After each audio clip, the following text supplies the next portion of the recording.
Salam Bapak Ibu, jumpa lagi dengan saya. Kita berdoa dulu ya. Tuhan Yesusku, berikan keberanian bagi hamba-Mu untuk menyampaikan firman kebenaran, sehingga apa yang hamba-Mu sampaikan itu Tuhan betul-betul bermanfaat bagi kami semua yang mendengarkan. Urapi hamba-Mu dengan roh kudus-Mu, sehingga yang berkata-kata bukan kedagingan hamba-Mu, melainkan roh yang ada dalam diri hamba-Mu. Engkau mau apa Tuhan Yesusku? Bagi kami semua yang mendengarkannya, berkata-katalah melalui hamba-Mu yang tidak sempurna ini. Karena bagi-Mu lah yang jauh mampu melakukan Tuhan apa yang lebih dari saya doakan maupun pikirkan.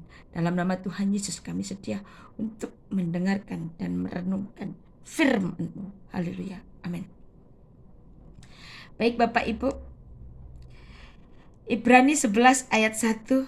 Mungkin Bapak Ibu sudah sering banyak mendengar firman Tuhan ini, bahwa iman adalah dasar dari segala sesuatu yang kita harapkan dan bukti dari segala sesuatu yang tidak kita lihat. Iman adalah dasar dari segala sesuatu yang kita harapkan. Iman adalah dasar dari segala sesuatu yang kita harapkan. Bapak Ibu, harapannya apa? Sakit sembuh, hutang dilunaskan, sakit penyakit hilang, atau Bapak Ibu punya lagi harapan-harapan apa yang sesuai dengan kehendak Allah. Bapak Ibu, sembuh itu juga kehendak Allah lah ya. Buktinya Tuhan pun juga ngomong kepada kita semua, pergilah sembuhkanlah yang sakit.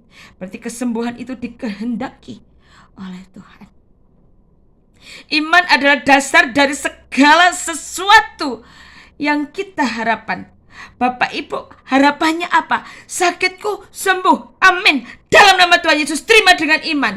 Seperti wanita Kanaan atau wanita Sirofenesia, ketika didapatinya, ketika anaknya itu sedang sakit kerasukan setan, Bapak Ibu, dia datang kepada Tuhan Yesus.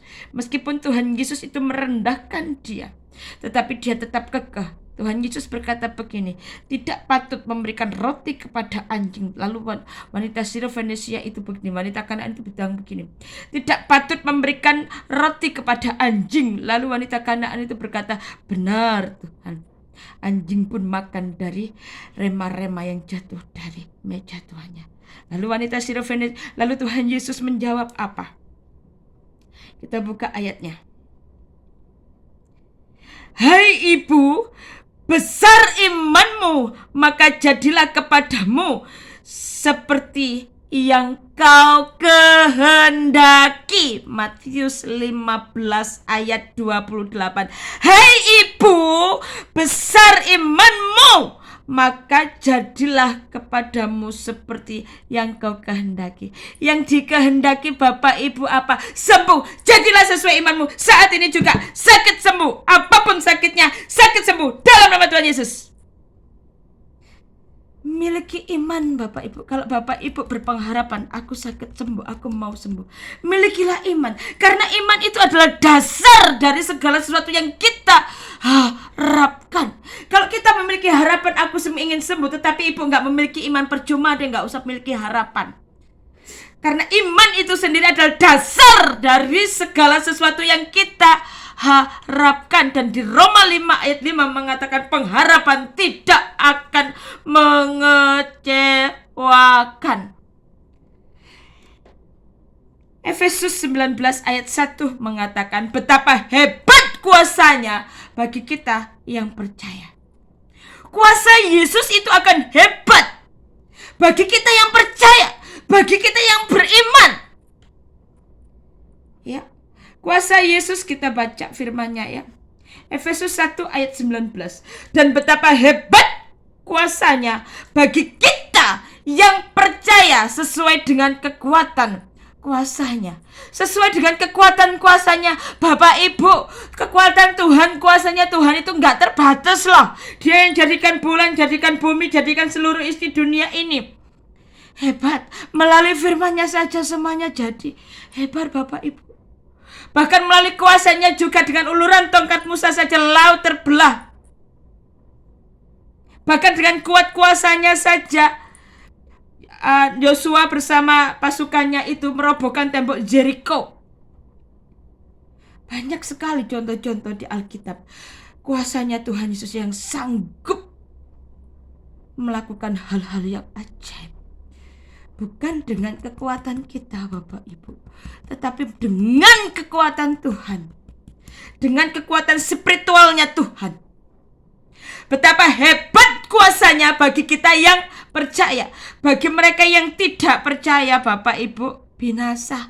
Bagi mereka yang tidak percaya, tidak akan kuasanya. Makanya itu penting, milikilah iman, karena iman adalah dasar dari segala sesuatu yang kita harapkan. Misalnya sebuah contoh Bapak Ibu ya. Misalnya ini kita mau mendirikan sebuah bangunan atau sebuah rumah. Saya ini mengutip dari ilustrasi hamba Tuhan ya, tentang iman.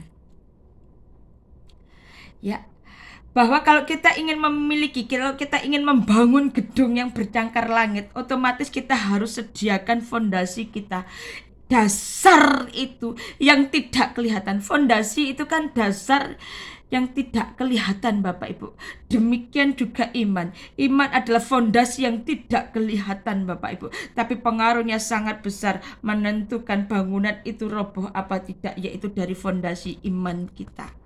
Kalau kita hanya memiliki iman yang sesaat saja, saat ini aku percaya, saat ini sembuh, besok galau lagi, ya pengharapan kita pasti mengecewakan.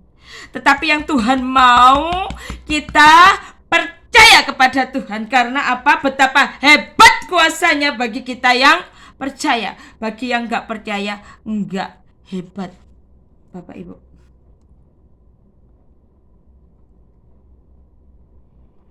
Ada contoh lagi, yaitu seorang perwira. Bapak Ibu tahu ya. Ada contoh lagi, seorang perwira yang hambanya itu sedang sakit lumpuh Bapak Ibu ya. Sedang sakit lumpuh. Dia minta tolong datang kepada Tuhan Yesus. Dan Tuhan Yesus itu mau datang kepada dia. Tetapi dengan rendah hati, perwira itu merasa enggak layak.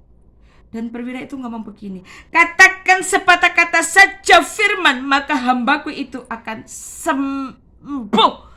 Katakan sekata saja firman, maka hambaku sembuh. Loh, sekata-kata firman Tuhan itu berkuasa loh Bapak Ibu. Firman Tuhan loh berkuasa menjadikan terang, menjadikan bulan, menjadikan matahari, menjadikan cakrawala, menjadikan tumbuh-tumbuhan, menjadikan apapun. Perkataan Tuhan, firman Tuhan sangat kuasa Bapak Ibu. Dan perwira ini ngomong, Tuhan, aku tidak layak menerima Tuhan di dalam rumahku. Katakan saja sepatah kata, maka hambaku itu akan sembuh. Lalu jawab Tuhan Yesus apa? Di ayat 13. Matius 8 ayat 13. Lalu Yesus berkata kepada perwira itu, pulanglah dan jadilah padamu seperti yang kau percayai.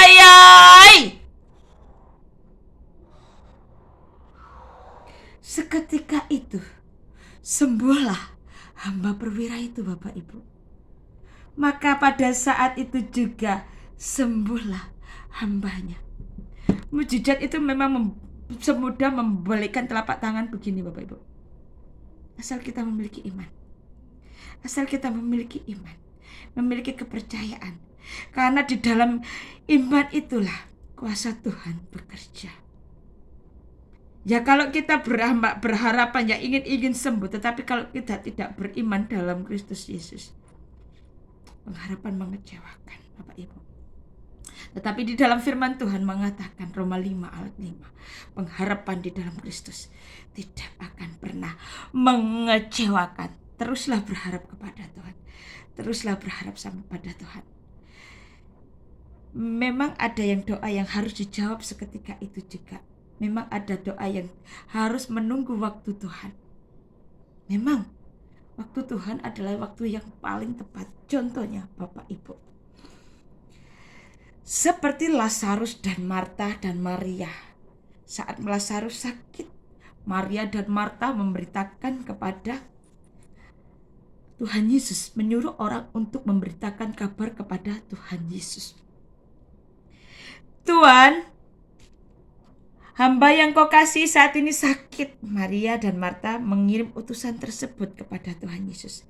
Lalu Tuhan Yesus pun ngomong, tenang saja, penyakit itu tidak akan membawa kematian, melainkan membawa kemuliaan nama Tuhan. Kita cari dulu firman-Nya ya.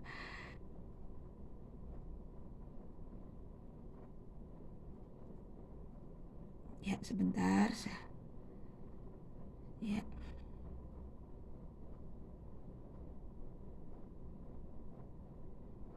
Yes. Yohanes 11 ayat 4. Ketika Yesus mendengar kabar itu, ia berkata, penyakit itu tidak akan membawa kematian, tetapi akan menyatakan kemuliaan Allah, sebab oleh penyakit itu anak Allah dimuliakan. Ya, Marta dan Maria ya mengirim kabar kepada Tuhan Yesus. Ya. Saya bacakan firman-Nya Yohanes 11 ayat 3. Dan Lazarus yang sakit itu adalah saudaranya. Kedua perempuan itu mengirim kabar kepada Yesus. Kedua saudaranya itu siapa? Yaitu Maria dan Marta. Tuhan, dia yang engkau kasih sakit. Ketika Yesus mendengar kabar itu, ia berkata, penyakit itu tidak akan membawa kematian, tetapi akan menyatakan kemuliaan Allah. Sebab oleh penyakit itu Allah akan dimuliakan. Dan setelah itu, ya, namun setelah didengarnya bahwa Lazarus sakit, ia sengaja tinggal 2 hari lagi di tempat di mana ia berada. Padahal Lazarus ini sangat dikasihi oleh Tuhan Yesus loh. Ketika dikabarkan bahwa Lazarus sakit, Tuhan ngomong, tenang saja, penyakit itu tidak akan membawa kematian, tetapi akan menyatakan kemuliaan Allah, sebab oleh penyakit itu anak Allah akan dimuliakan. Tuhan sudah meresponi jawaban doa kita. Tuhan sudah mendengar keluhan kita, doa kita. Tetapi Tuhan malah sengaja mengulur kedatangannya 2 hari di situ, Bapak Ibu. Ternyata kalau kita pelajari lebih lanjut, dalam kesengajaan Tuhan memilih waktu yang tepat dan keadaan yang tepat supaya bukan saja mujizat kesembuhan terjadi, tetapi mujizat kebangkitan orang mati yang sudah berbau busuk 4 hari di dalam kubur, Bapak Ibu. Kalau seandainya Tuhan Yesus datang pada waktu itu langsung ketika Lazarus sedang sakit, mujizatnya kecil, Bapak Ibu, mujizat kesembuhan biasa. Tetapi Tuhan sudah mengatakan penyakit itu tidak akan mengalami kematian. Tapi kok dalam proses ternyata kok mati? Apakah Tuhan berdusta? Dalam sakit itu kok kenyataannya mati dan mengambil dan menimbulkan kepedihan hati bagi Maria dan Marta. Pedih loh Bapak